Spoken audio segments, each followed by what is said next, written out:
Okay, so episode 2. We're back. Amazingly, we survived episode 1. Yeah. And we know that episode 2 is going to be a better episode because how could it not be? You say that. I do. I'm saying it right now. It's happening. I wouldn't.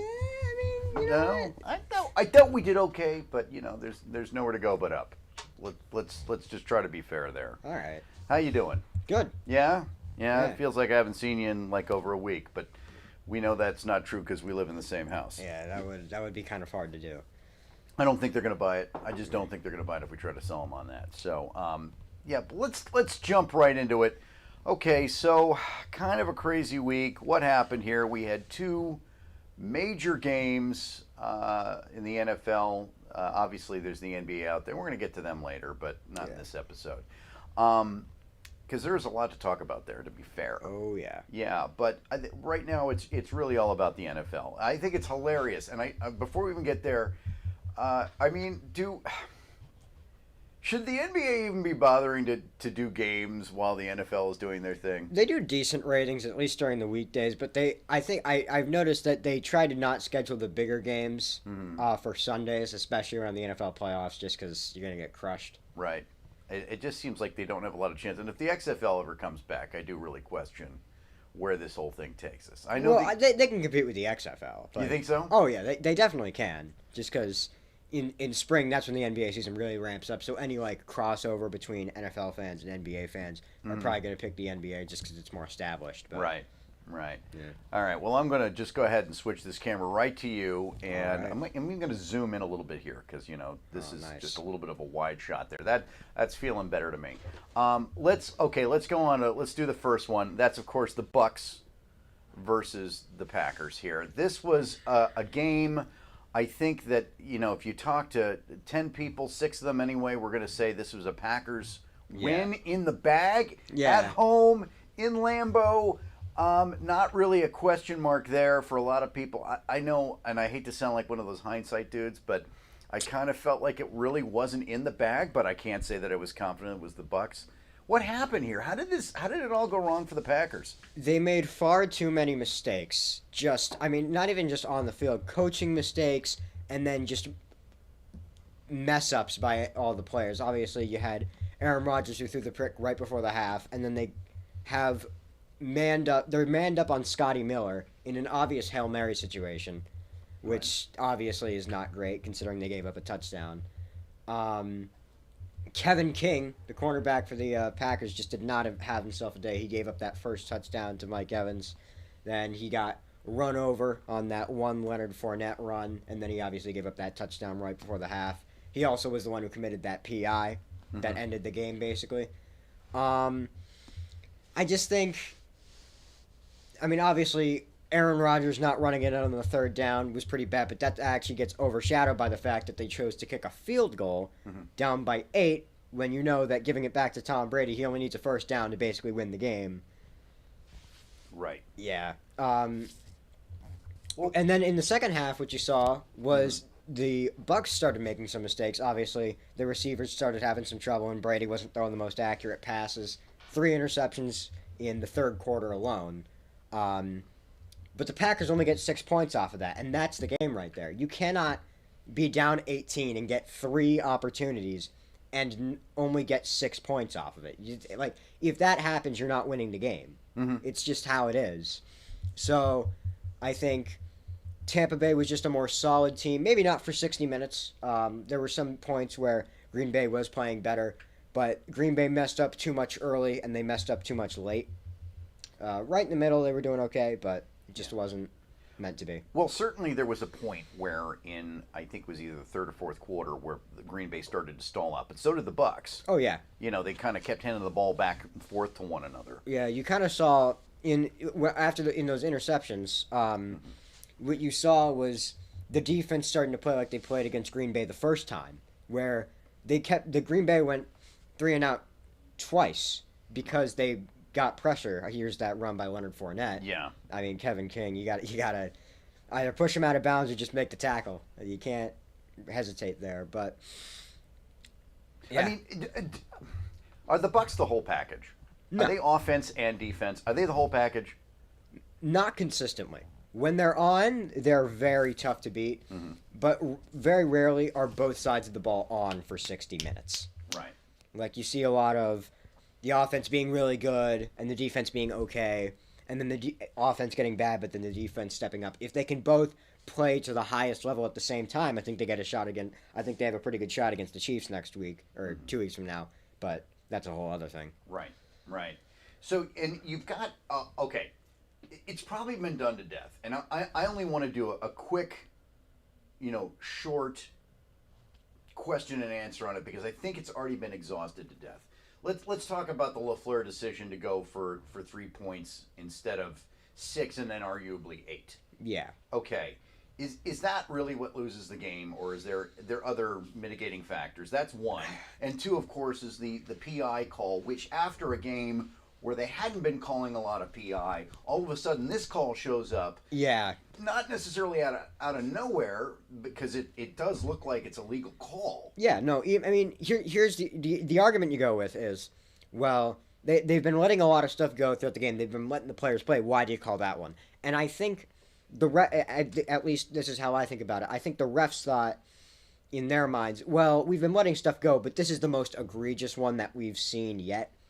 So we probably should call this one, just because, like, you can let some stuff go, but that was a one that was very, like, it's kind of hard to deny that one. Like, if you just look at it, he had a fistful of jersey, he was holding him back. But getting to LaFleur's decision,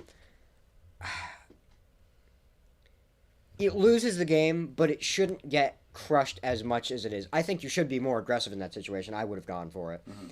But I think what you really have to look at is Aaron Rodgers not running it on third down. Yeah. You got to run that in. I know you're probably going to get hit in the face. Okay, great. Run it in. This is your season right here. And obviously, again, Matt LaFleur probably should have chosen to not kick the field goal and go for the touchdown, and that wasn't the right choice to make. I think if you see him a few years down the line, he's going to be making that choice better, just because he's so young right now. I mean, it's his second year being a head coach. Mm-hmm. But what I think people are getting lost on is Aaron Rodgers in the red zone just wasn't good, even outside of that third down. Right. He had a couple of passes to Davante Adams where Davante Adams just wasn't open, or he just missed him. Right. Well, and I think that one might argue that, you're in a situation where you could pass judgment and say that, yeah, they should have gone for 8. Is there a world, like, in the infamous, alternate universe thing, is there a world where going for the 3 points would have worked? Timeout still left, right? Excuse me. Yeah. The 2-minute warning still left. And you've got your 3 timeouts. Right. Is there a universe where that works? There definitely is. If Kevin King, here's where it gets tough, because the easy thing to say is if they kick it and Kevin King doesn't commit that penalty, they get the ball back. But I'm not sure if Kevin King doesn't commit that penalty. I think Tyler Johnson catches that pass and the game's over anyway. So I think. Oh, okay, so you think that was actually a genuine PI, like he would have caught it? I think he would have, because if you saw against the Saints, he made that ridiculous catch on third down. And he already made a pretty good catch that game too. And he's in college, he's a rookie. In college, you saw him at Minnesota. He'd make circus ball catches. He wasn't like super high volume, like he didn't put up insane numbers, but he has very good hands and very good body control. Kind of like, what's a good guy to compare him to? Kind of like a Chad Johnson or like an AJ Green type of guy. He's not a burner, and he's not going to jump over you like we saw with that Chris Godwin catch. But we saw at Minnesota that he very sure hands, very strong hands, and he can, no matter where you throw it, if it's like anywhere here around him, he can catch it. So I think he would have caught that pass, and I think the game's over anyway. I think what you would have needed is a sack to bring him back. Because every play on that drive, it was a very short drive, but every play on that pseudo drive, they gained yards. What you needed was to get either a run for a loss, or you need to get to Brady and bring him down. Right. Because then you can call the timeout, and suddenly they have to go a much farther way, and it becomes harder. Bruce Arians has to figure out what to do. And gotcha. I just think if you look at what happened, I think kicking the ball was just the wrong decision on every front in that situation. Yeah. Obviously, he couldn't have known that, but I think he should have gone for it. So, I'll come back to this question later. I'm going to ask you a little bit later about where does Aaron Rodgers go from here, actually, in the lens of several other teams are probably going to be asking themselves the same question. Yeah. But now, of course, so that's one of our two teams making its way to the Super Bowl. The second, of course, was the Bills and Chiefs. The outcome that no one saw coming. The Chiefs prevailing in the end. Right. Who'd have thunked it? I'll tell you what, they're a scrappy little uprising team that just sort of came out of nowhere this season. I don't think anyone would have picked him for the Super Bowl this year. No, it's nice that little kid, Patty Mahomes, can get some field time. I'm sure his parents are very proud of him. Yeah, too bad this is probably where his career peaks. He's probably nowhere to go but down from here, Right, exactly. Especially with a bum like Andy Reid as your coach, I mean, how do you make that work? And a bunch of nobodies at wide receiver and tight end. Exactly. But, if only he had some weapons around him to make it work. But, speaking of weapons, it's not exactly like the Bills came into this thing with no weapons of their own. Oh, no. Stephon Diggs. And arguably the best receiver in the league. Right. And yet, this outcome, I won't draw the conclusion. I'll let you go to it. Was this a game of equal teams? No.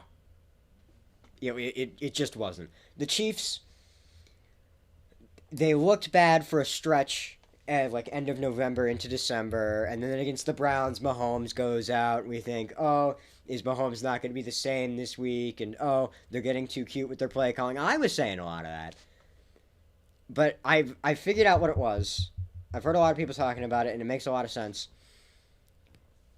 They could have gone 16-0 this year. I genuinely think they could have just gone 16-0 this year. The game they lost to the Raiders was a result of them getting too cute. Had they not gotten too cute, if they stuck to what they'd done well, they would have won that game, and then they sat their guys for the last game. Well, speaking of too cute, what we just saw on the monitor here, of course, McCole Hardman. Was that fumble there. And what that showed me was something really good I liked from Andy Reid. That happened, and then he immediately went back to McCole Hardman when the Chiefs got the ball back. He has complete confidence in everyone on this offense. Mm-hmm. And, I mean, you saw that last week, too, when they played the Browns. They needed, a half a yard. And they call a sprint-out pass play to Tyreek Hill. He has 100% faith in all his players to make all the plays they need to, even when they don't have their star quarterback out there. Sure. Whether it's special teams or he gets hurt. And what you saw with a lot of the plays where it's what were they doing? And it's how did they even come up with this? I think Andy Reid was just trying to keep his guys interested. Because they're so much better than everyone else that I think they had to... He came... we saw that play in the Super Bowl even, where it's everyone's lined up in the backfield and they do that spin around, where it's that weird option play that they scored the touchdown on against San Francisco. I think he's just trying to keep his guys interested because there's so much. They have so much more talent than everyone else that they can just they can afford to try things because they can get them. I mean, they fell behind 9-0 against a really good Bills team, and they won by 14. Right. And it was never even that close. Well, and let's go one step further. Even when they went down 9, what's the first? What's the first thing anybody who's seen this movie knows? They're coming back. You're not going to win by 9. Right. I mean, it should have been obvious to everyone. The second, last year, divisional round, you're down 24 points to a pretty good Houston team with a really good quarterback in Deshaun Watson. Right. They came back in 10 minutes. When Brady came back from down 25 in the Super Bowl, it took them the entire rest of regulation and then overtime. They came back in 10 minutes. Well, and that wasn't even their greatest feat. If you look to last year in the playoffs, they came back from... It was 24 down, then it was 10 down against Tennessee, and then it was 10 down against San Francisco. And Tennessee and San Francisco both have really good running backs and running games that can keep the ball away from Mahomes. Right. It's almost like you don't even want to take the lead early on in a game here. It doesn't seem to serve you any purpose. You don't, because the best strategy, I genuinely think one of the best strategies you can use against Kansas City is to not take too big of a lead.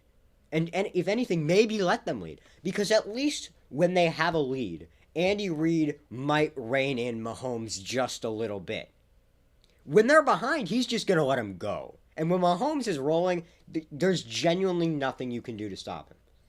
Like, I think this Bills team is really good. They'll be back next year. I think they have a chance to win multiple titles within the next 10 or so years, assuming they keep their receiving core good and their defense stays pretty good and they keep their coaching staff and all that, and barring some miracle injury to Josh Allen, God forbid. But, like, the Chiefs are just so much better than everyone. They've separated from the AFC entirely. Yeah. And I think in order for anyone to beat them, it takes a lot of breaks. Like, that Raiders game, I couldn't even believe it when they lost. Because it's like, how? Well, wasn't that really a function of the defense letting play slip by them? Yeah. I mean, that seems obvious, but let's just call it what it is. Well, yeah. I mean, they scored. They had 40 scored on them. That's just what it is. And I heard an interesting stat. In the 9 times Mahomes has lost in his entire career, regular season, postseason, the other team has to score on average of 36 points, which means if we're being realistic, you basically have to score 40 to beat them. Mm-hmm. You have to score 40. Yeah. Which is insane in the NFL. Like, 40 points is really hard to get to, even for really good teams. Yeah, you have to be having your banner day for that. Yeah, there are a lot of teams that are like top tier that go against low tier teams that barely get to 40 in a shutout win. Mm-hmm. And you have to score 40 against a really good team to beat the Chiefs. So, yeah. So, and I guess the thing about it is that, I mean, I know that I got the impression when I watched that game that as great as the Bills were, it wasn't like the Bills made a bunch of stupid mistakes. I mean, I don't know. Maybe somebody could disagree with me on that. It just seemed like they were just outmatched. I mean, Josh Allen threw a couple of picks. One of them I don't really consider his fault. It was just a great play by, I think it was Tyrann Mathieu. I might be wrong on that. Right. But I think what you also have to look at is the Bills are such a young team in terms of, like, lack of experience. Like, Josh Allen, he's still a kid. He's never been in a situation like this. Like, the biggest game last year that he was in, Texans in the playoffs, where they blew a 16-point lead. Like, this was very new territory for him. Stephon Diggs, their star receiver. I mean, he played in the NFC Championship when he was with Minnesota. But, like, this is very new to him. Like, again, in the NFC Championship, they were playing Nick Foles and the Eagles. You're playing Patrick Mahomes and the Chiefs with a chance to go to the Super Bowl. There's gonna be some nerves there. Right. Sean McDermott, their coach, has never been in a situation like this. So, like I said before, the Bills are going to be back. They just need more experience, and I think they might need to bolster the defense a little bit, which sounds weird considering how good their defense was last year, and it was still pretty good this year. But it lost something. I don't know quite what that is, but it seemed to not be as overbearing as it was last year. Right. Okay, so that takes us, of course, to Super Bowl 55, the Bucs and the Chiefs.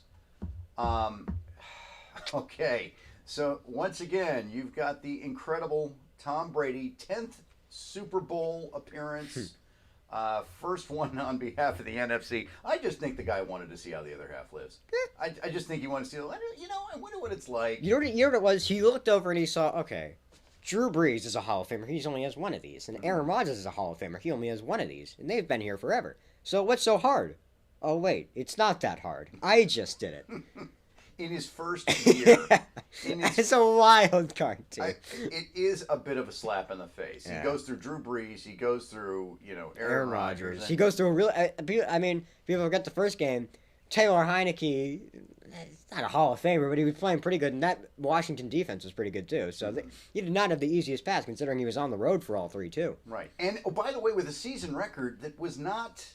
It was 11-5. It was good. Not great. Yeah, it was okay, but it certainly wasn't like, oh, yeah, these guys are the undisputed champs. I think that people were looking at the Saints and the Packers.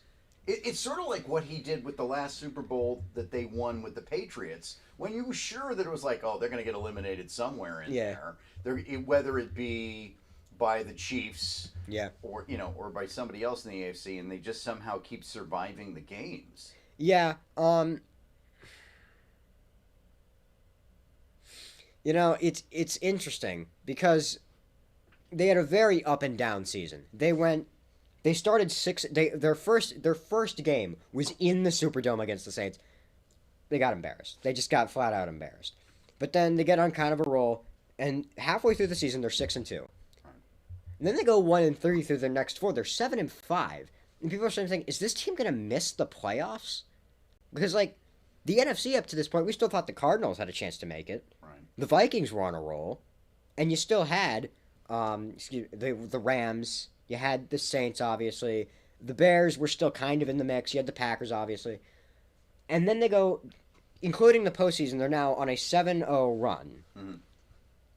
Where they haven't always been great. But they either play magnificently or they do enough. Which you're going to have to do more than enough against the Chiefs because enough is not really enough. But it's gotten them this far. So I think with 2 weeks at home in the Super Bowl for the first time ever. Right. That's an accomplishment in and of itself. I mean, this is a guy that continues to set some kind of record or break some kind of milestone. Yeah. And here we are doing this one now. Yeah. I mean, you kind of wonder if he goes back to his desk in the offseason and says, okay, what's left? Yeah.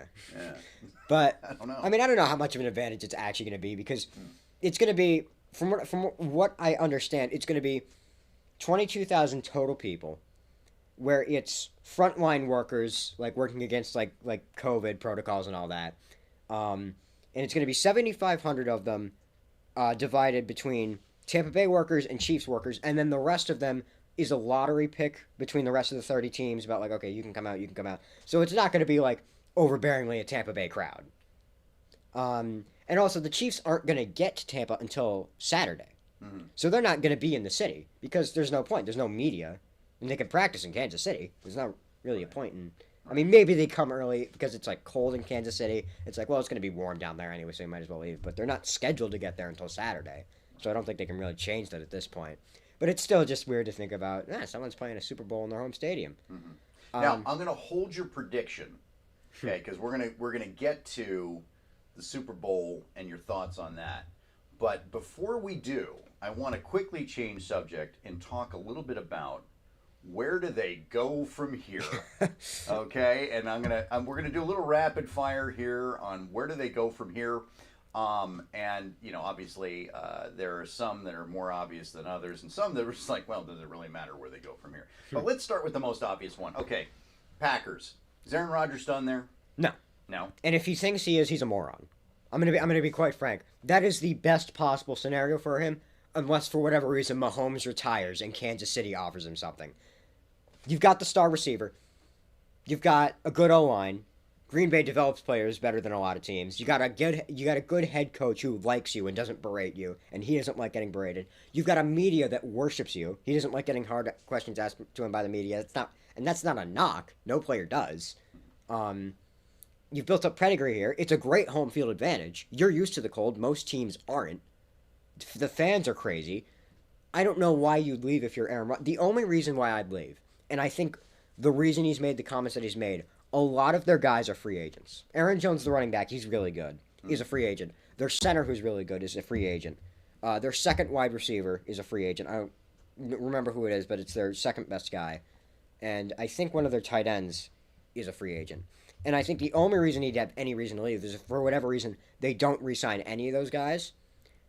But I think they would. And I think even if they don't plan to, Aaron can just go to them and say, hey, don't get cheap on me or I'm going to leave. And I think if he says that... So you think he wants to stay? I think he wants to stay as long as they re-sign the guys that he wants. And I think this is the team he wants. They just didn't have it this year. All right, moving on. Dallas Cowboys. What's happening there? Oh, boy. Yeah. The perennial problem known as the Dallas Cowboys, America's football team. Dak Prescott is the biggest problem in American sports. Not because of his personality, not because of his play, not because he's controversial, but because he's good enough that if they re-signed him, they're not crazy. Like that is a good signing if they re-sign him because he's played well. He's not like Aaron Rodgers. He's not Mahomes.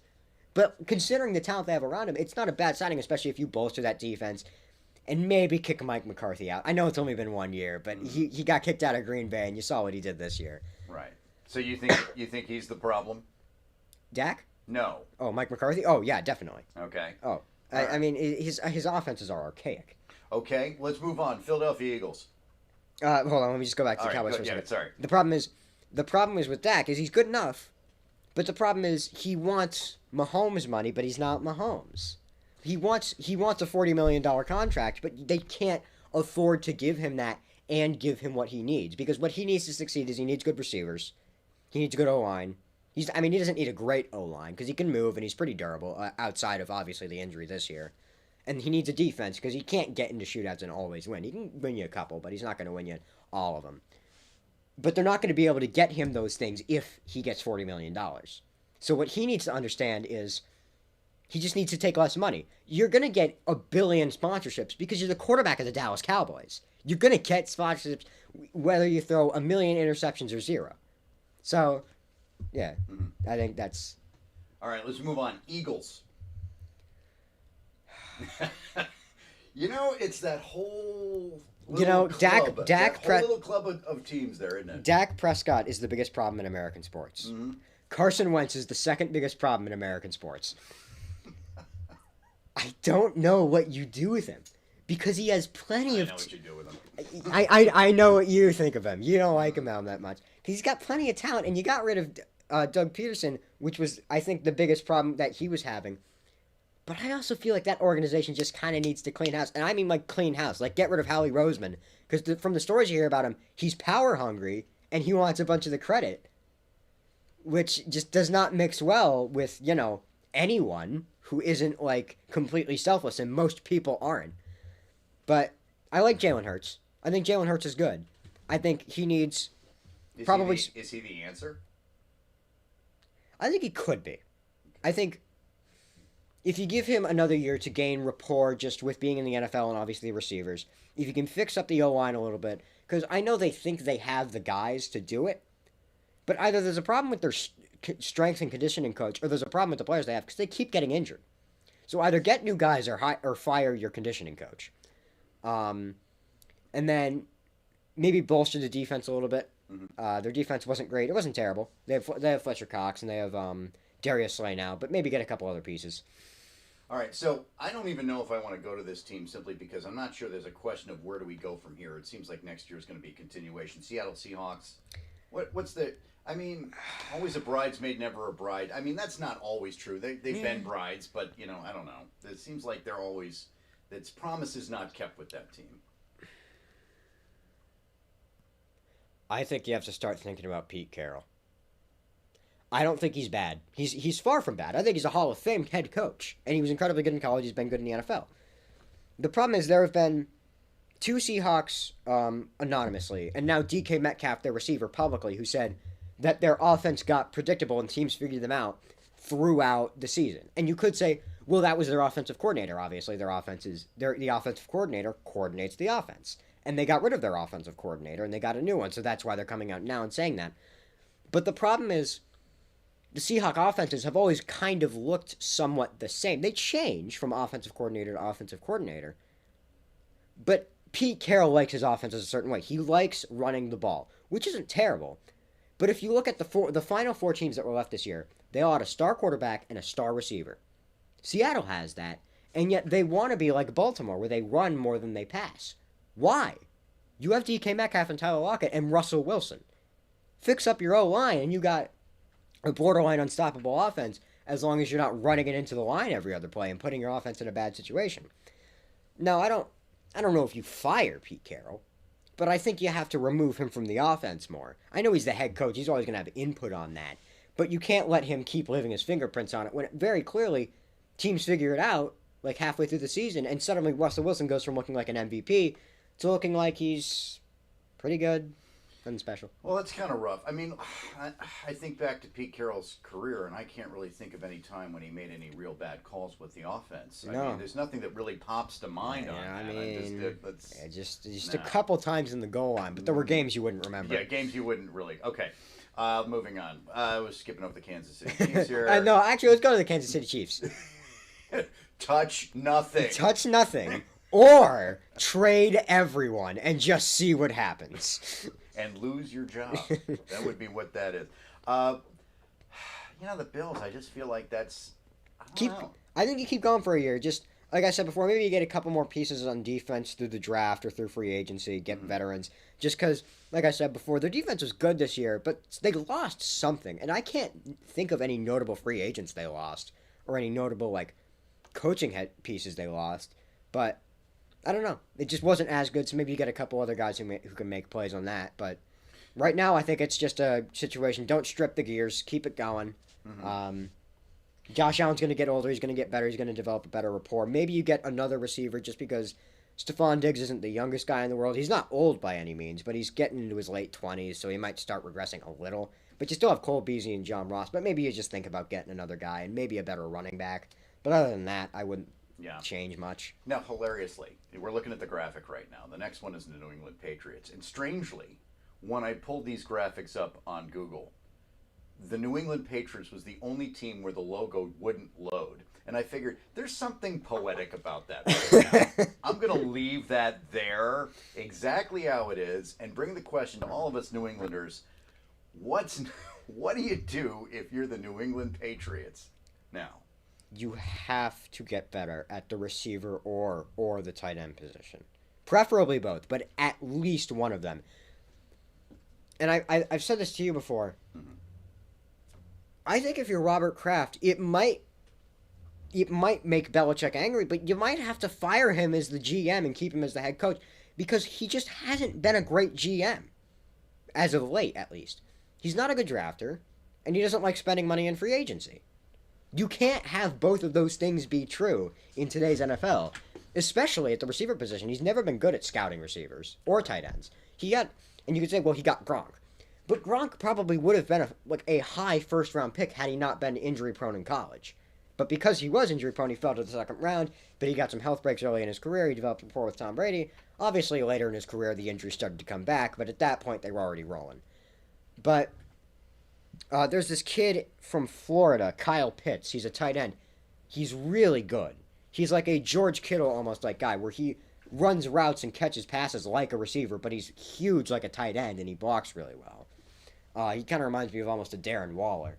And I think if you draft him and you can get a quarterback maybe if you trade up or if you can get one through free agency who you trust. I know you don't love him, but Matthew Stafford I actually don't think would be bad. I don't think he obviously. So you would ditch Cam Newton and take Matt Stafford? Yes, he's a better passer. He's a better pure pocket passer, and he can move.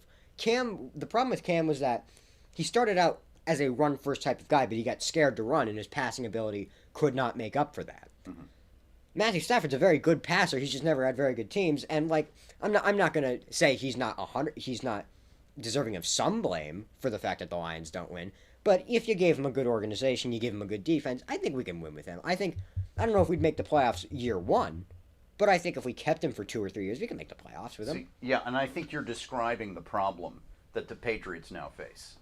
20 years of the Brady-Belichick dynasty. Mm-hmm. And the question mark is, in that clubhouse, in that locker room, call it what you will, is there an entity in an organization that can put up with that kind of season? Bad or just mediocre? Either. I mean, bad, no way. No organization can put up with bad. Well, okay, yeah, obviously. Right, but I'm talking about mediocre because, you're in a situation where, I think the belief, the concept right off was that they were going to bring in Cam Newton, mm-hmm. and he was going to be the Cam Newton we saw against the Patriots. Yeah, or in 2015, right. Or in the first half of 2018. And we were going to get that all season, so basically we had gotten a new Lamar Jackson. Yeah, but better. But yeah. He's a linebacker playing quarterback, but that's obviously not right. What ended up happening. So, can this franchise deal with that kind of mediocrity? I mean, run the analogy, that's like going to the grocery store and saying, I need to pick up the best champagne on the shelf because that's all we've been drinking for the last 20 years. But, you don't have the money. Intentionally, you no longer have the money, and nor is that champagne available. Let's go buy the $35 one off the shelf, and people are going to be happy. I think if you can't, you have to leave. And I mean that genuinely. Because this team is not going to win the Super Bowl within the next, 4 years. I don't even know if they'll make a conference championship in that time. Because there's so many good teams in the AFC, and there's so much you have to change about this team. Now, you want to say, they can flip it around in one offseason, and maybe they can, but even if you get all the pieces you need in one offseason, it's going to take time for them to develop the rapport, and the AFC East is way better than it's been the last 20 years. The Bills are going to be a contender. The Dolphins are only going to get better, and the Jets have nowhere to go but up. Let's be honest with ourselves. And they got a better head coach. Are they going to stick with Darnold, and Darnold's probably going to get better, or they got a new quarterback who's going to be better than Darnold was this year? I just think, again, you can be better than we were, obviously. We were 7-9. I think we can finish with a winning record next year. I don't think that guarantees the playoffs, considering Miami won 10 games and they missed it this year. But you're going to have to, if you can't live with the idea that we're not going to go to the Super Bowl every other year, you're going to have to leave. You're just going to have to, because that's not going to happen ever again.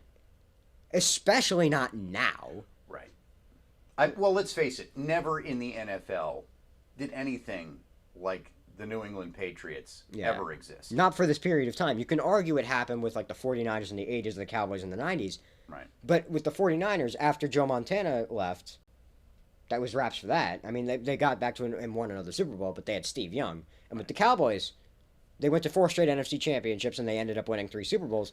And then they won 6 games the year after their 3rd Super Bowl. Like, teams just disintegrate after a while. Right. It's like sort of like what Shannon Sharp said. I hope you're enjoying it now because you're never going to see it again. Oh, yeah. Yeah.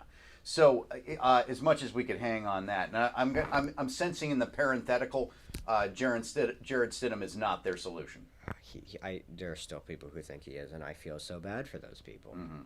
All right, moving on. Okay, now, oh man, look at this list. There is so much and so much to say here. We're going to have to skip a couple of these. We're definitely going to have to skip a couple of these, but we got to go to the Steelers. I will definitely do the Steelers. Pittsburgh. Okay. What's happening? Your defense is too good to tank, but your quarterback is too bad to win. And yet you seem insistent on keeping your quarterback because the Steelers just have this sense of duty to never fire anyone. Their offensive coordinator, Ken Fichtner, I think his name was, I might be mispronouncing that, was very bad for a very long time, but they just refused to fire him. They only got rid of him this offseason because his contract expired. I do not know why they do this, because it doesn't show them as being a strong organization by not firing anyone. It makes them look like idiots. Big Ben is done. He just is. You are not winning a Super Bowl with Ben Roethlisberger as your quarterback. He is a Hall of Famer, 100%, and you should be thankful for what he's given the organization. But you are not winning a Super Bowl with Ben Roethlisberger as long as Patrick Mahomes and Josh Allen and Lamar Jackson and Derrick Henry and Ryan Tannehill you can throw in there. And Deshaun Watson you can throw in there. As long as all of those people are still alive, you are not winning a Super Bowl. It's just not going to happen with Ben Roethlisberger. I'm sorry. Mm-hmm. Well, okay, so I think that's pretty decisive. I think we're going to skip over the 49ers. Yeah, they just need to get healthy and they'll be back. It's fine. Yeah. And maybe you get a new quarterback, and that could be something we talk about, but that's a little while down the road. Yeah, and then you've got people like the Cleveland Browns who I think are on their way up. Oh yeah. I mean, I think if you keep the core you have now, and as long as you don't pay Baker Mayfield too much so you can keep surrounding him with talent, I'd trade OBJ and see if you can get someone to take on his contract, just because Baker got better without him, and I don't think you really need him. You have 2 good tight ends, and I don't even think you really need one of them. You got Jarvis Landry. You just drafted Donovan Peoples-Jones. If you can have some more money to pay for some guys on defense, because that was the problem this year, was their secondary wasn't very good. So if you can fix that up, you got a pretty good team. Mm-hmm. Chicago Bears. How much time do we want to spend on this one? I don't even know.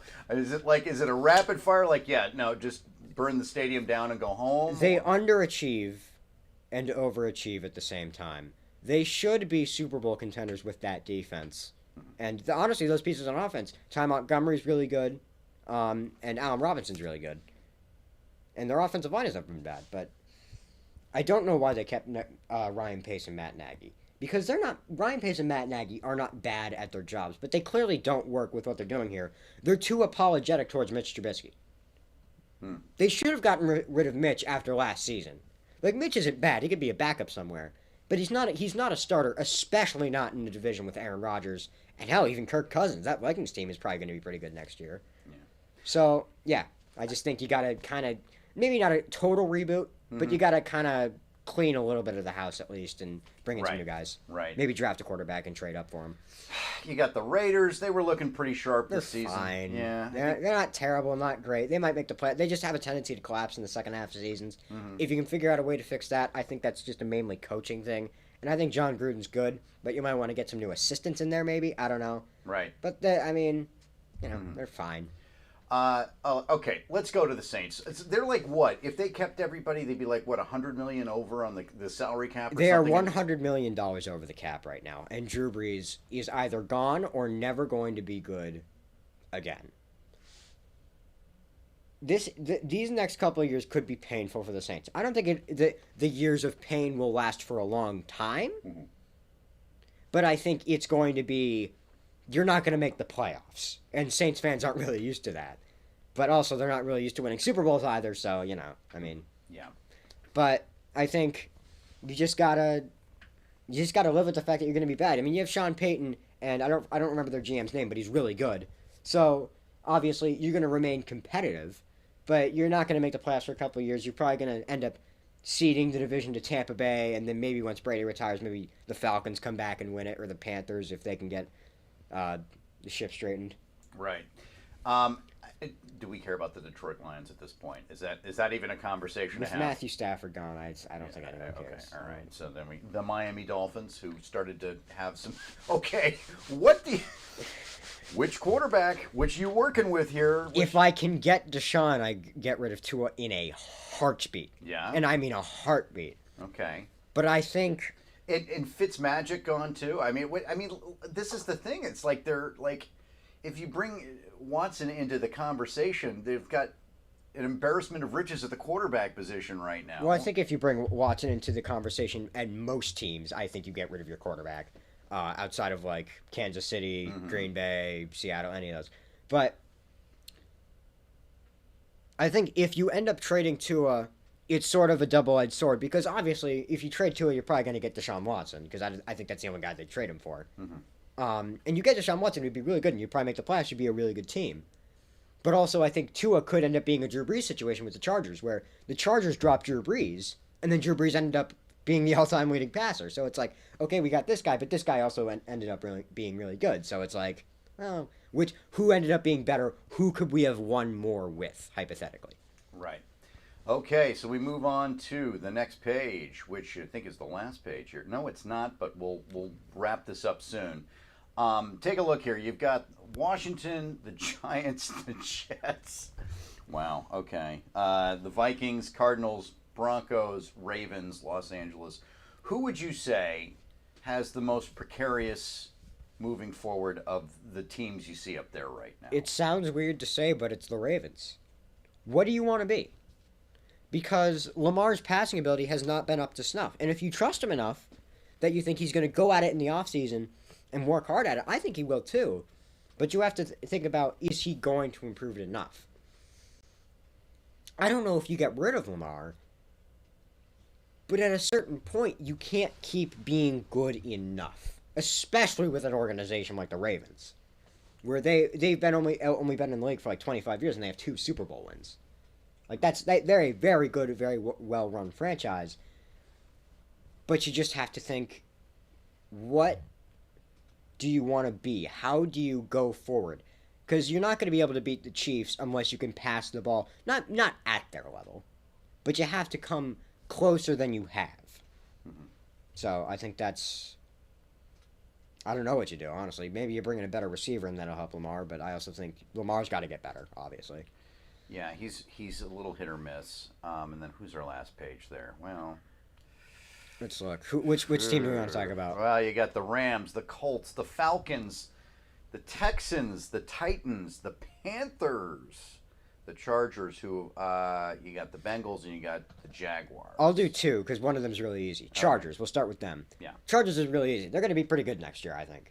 They brought in a new head coach. He was the defensive coordinator for the Rams, and the Rams' defense was really good, so that's obviously something. You got Justin Herbert, if you can make sure that all those receivers stick around, is going to be really good. And you can bolster the defense a little bit. Again, that was a problem they had. And Justin Herbert, year 1 to year 2, we saw him a couple times make mistakes that ended up losing them games. He's probably going to make less of those mistakes this year because obviously he just has another year of experience. Right. So, all right, who's the other? Bengals. Oh, talk to me. What do you think? I love what they have at their skill positions in quarterback. I don't love much else. I think they have good receivers. I like A.J. Green, even though he's a little bit older. I like T. Higgins, Tyler Boyd, and then John Ross is going to come back. It's pretty good. Joe Burrow I love, especially considering what he was doing with that O-line. And then Joe Mixon I like. The big problem you have to face is you have to, and I mean like vitally, you have to draft or get a star left tackle and at least get one more really good O-lineman and then get a couple other guys swapped out for guys who are better. Because you, first of all, that'll help Joe Mixon. Joe Mixon got hurt this year and he went out. Joe Mixon's a really good running back. If you can make sure that he has actual running lanes to work with, he's going to be even better, and that'll open it up for the other guy, Joe Burrow. If he can work off of play action and you can make sure his brain matter is not spewed across the 50-yard line, then he's going to be really good. Because if you give him time to throw, they have good enough receivers that someone's going to get open. And plus, with the threat of the running game, you can't just pin your ears back and run at him because you got to make sure you come up the middle too. So I think you just said the crucial words, though. If you give him enough time. Yeah, if, and that's my point. I also don't know if their coach, what's his name, Bengals coach, Zach Taylor. I don't know if he's good. I just don't know if he's good. I can't say he's bad because he's never really had great talent around him. But I also can't say he's good because he's never won. Mm-hmm. And then their defense obviously wasn't great this year, but I think that's just an overall thing. You need to just get a couple of stars. Yeah, and the Bengals, were they the team that broke the Steelers' streak? They weren't the ones that broke it, but they were the ones who made it clearly obvious that they had a big problem. Washington broke the 11-1. Oh, that's right. Yes, it was. And then they lost to Buffalo the next week. It's like, okay, but Buffalo's really good. And, you lose a couple of games that just don't make sense during the season. And then they lost to the Bengals, and it's like, well... And the Bengals embarrassed them. Yeah, no, like that game wasn't even as close as it looked. Right. And they didn't even have Joe Burrow in that game or Joe Mixon. Right. So that could have been genuinely like a 30-point blowout if they had Joe Burrow and Joe Mixon. Mm-hmm. So anyway. We've got to move on because we're going to run out of time here because we've of course got to go on to the ultimate old money versus new money Super Bowl that we could go out there. Here you've got the is he 20 year 25-year veteran? No, I thought you were talking about Mahomes. No. Mahomes is 25 years old. 25 years old. And Brady is a 21-year veteran. Right, a 21-year veteran of it. And so here's a kid who grew up watching Tom Brady, once again facing off against Tom Brady. Mahomes was in kindergarten when Brady won his first Super Bowl. Right. It's disgusting. It's absolutely disgusting. And it the fact that it's I don't know what's left for the man. I really don't. In the sense of, first this, that, and the next thing. I will tell you, and I'll quickly bring it up, and I if I can pull it up here. I was just out of curiosity flipping through 2008 the stats window of, Mahomes versus Brady at the start of their career kind of things. And, Mahomes has got, in a lot of cases, has reached milestones faster. Oh, yeah. Than Tom Brady in just about every category. And you see that with more and more quarterbacks. They're like, man, they're doing this faster than the old guys used to. Like, this guy reached, 50 career touchdown passes faster than, Drew Brees or Tom Brady did. How is this happening? Is this guy really good? And while that person is usually pretty good, obviously in Mahomes' case, he is pretty good. Mm-hmm. You also just have to look at the fact that passing is just more abundant and it's more refined now. Right. There's just more sets you can run out of. And it's practiced more, and there's 7-on-7 camps that you send 8-year-olds to, so that by the time these kids get to their rookie year in the NFL, they've been throwing the ball 50 yards for their entire life. Yeah. Now take a look at this one stat. This one I thought was kind of interesting. The interceptions thrown here. You've got this. Okay, and I don't know if the mouse shows up on the screen here, but you've got this situation where.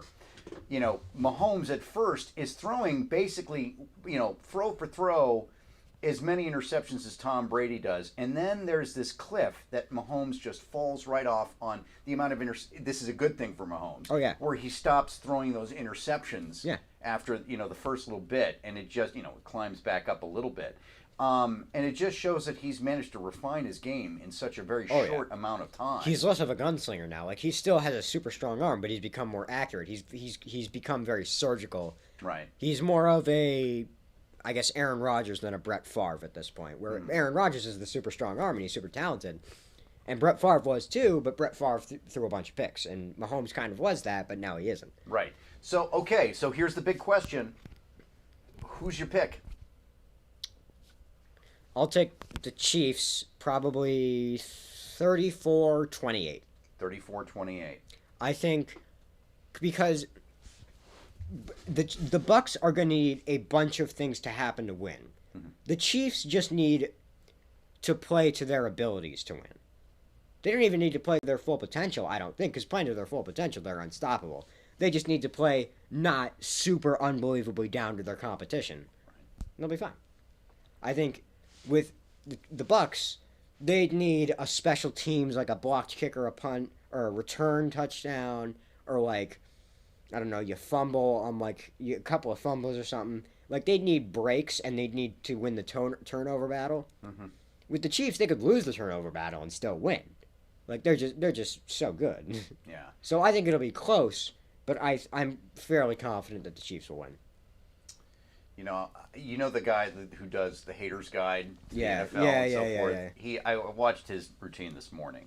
Because he does one every year for the Super Bowl. And what happened to all the teams. Yeah. And one of his prediction was that much like things went wrong for the Patriots in their undefeated season, somehow he thinks that things are going to go wrong for the Chiefs at the worst possible moment. And you know what? This Tampa Bay team, it's interesting you bring that up. This Tampa Bay team is actually kind of similar to that Giants team in 2007. They were both a 5 seed. They were a wild card. They had to go on the road and play in Lambeau Field, and they both won, obviously, because they got to the Super Bowl. Mm-hmm.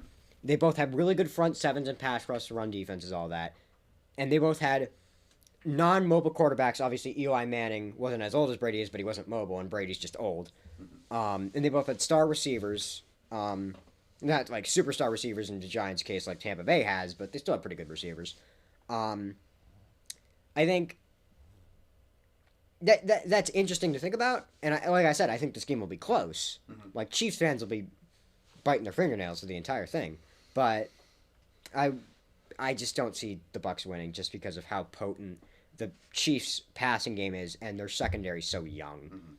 Well, let me ask you this, and the answer might be I have no idea. The answer might very well be that. But let's say you're sitting in the Bucs locker room. By the way, I agree with you. I think this is going to be a Chiefs win, unless the miracles happen. But if ever there was a man who can make miracles happen, there's not a zero chance. It's just not a high chance. Yeah, it would not be the probability that says it.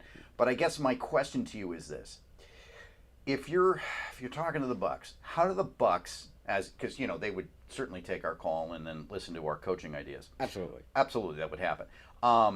Theater director in high school. Yeah. Absolutely, like, hey, the guy who runs the auditorium called. Here's what he thinks. He runs the biggest auditorium in central New Hampshire. Right, exactly.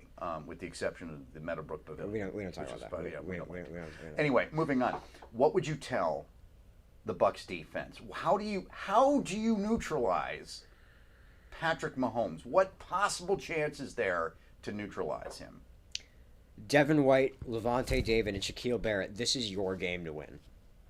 The Bucs linebacking core, along with Jason Pierre-Paul and Vita Vea on the defensive line, they have to get to Mahomes, and they have to rattle him in some way to have any chance.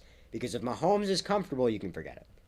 They have to, they sacked Aaron Rodgers like 5 times, and they have like 22 pressures. They're going to have to do better than that to have a chance at winning this game. They're going to have to force a couple of fumbles, put Mahomes in the turf, and knock him down a couple times. And if you're the offense, you got to look at the receivers and you got to say, there were a couple drops you've had in these playoffs, and there were a couple tipped passes that got picked off that you had. You can't do that. And you have to look at Brady, and you have to say, Brady, I know you've been here a lot, but you threw a couple of bad interceptions in the regular season and a couple against the Packers. You can't do that. They have to go sort of New England mode almost, where it's just no mistakes. Right. You cannot make mistakes. Is an incompletion better than taking shots at what might potentially be a pick? You're saying play it safe? Not play it safe, but you have to be able to throw it down the field without tipping it up in the air and having it picked off, or just throwing an off-target pass and having it picked off. Because if they throw 3 picks against the Chiefs, again, you can just forget it. So it sounds to me you think that the answer isn't going to lie downfield for the Bucs as far as defense is concerned. They're not going to be able, if you want to defend against Mahomes, it's not going to be done with their safeties, and it's not going to be done, with their defense doing, So, like, did you mean their secondary? Yes. Well, I mean, their secondary obviously has to play well. Right, but you don't think that they've got it. Their best chance, you think, is going to be? Oh yeah, absolutely. I mean, that's what they're best at on defense anyway. That's mostly what they've had to do all season, anyways. Because what makes their secondary so good is they're all young and athletic, but they're not very refined. So what happens is, if the front seven can get pressure, the QB has to make a slightly bad read or throw a slightly off target, and their athleticism can just get over and pick it off. If that doesn't happen and the quarterback has time to make the right read, they're not awful, but they become far more torturable. And obviously, Tampa Bay is also getting both its starting safeties and Antonio Brown back, because that's a whole other thing. But they're getting both their starting safeties back, so it'll be better than it was against the Packers, and they played pretty good against the Packers. Not great, but pretty good. But I still just think it really lies in the front seven here. Yeah. I don't know. There's just something about, on paper and in spec, I don't think there's anybody in the league that can beat the Chiefs. No. I just feel like there's some voodoo around Tom Brady. And I can't put my finger on it. Yeah. But I feel like there is this voodoo around him, maybe even just for this season, because I'll tell you what, that voodoo wasn't there last year. No, not particularly. Because he didn't have the team to do it. I mean, and that's fair. So you've got to, you can't just say it's voodoo. It's obviously the team and the weapons that he's got. Yeah. But it seems like once again, is it 2 years ago, when they went to the Super Bowl against the Rams, and of course the game for them that season was the Chiefs. Yeah. Somehow they made it work. And I would argue that this team, this Bucs team, has more weapons around Brady than that Patriots team. Oh, absolutely. If this Buccaneers team played that Patriots team, this Buccaneers team would win. I think maybe not like in a blowout, but I think they'd win pretty comfortably. Like maybe like 10 points or so, because there's just so much talent on this team. Yeah. I